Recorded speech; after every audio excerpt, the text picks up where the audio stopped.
Musang Sulawesi, juga dikenal sebagai musang endemik Sulawesi, adalah spesies mamalia asli Pulau Sulawesi dan beberapa pulau di sekitarnya.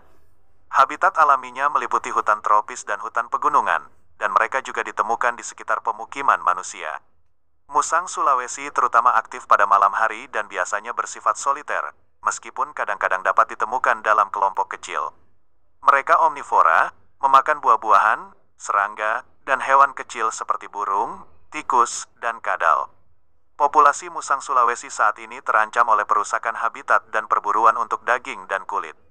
Namun, spesies ini ditemukan di seluruh Sulawesi, termasuk di Taman Nasional Lorelindu dan Taman Nasional Gunung Ambang.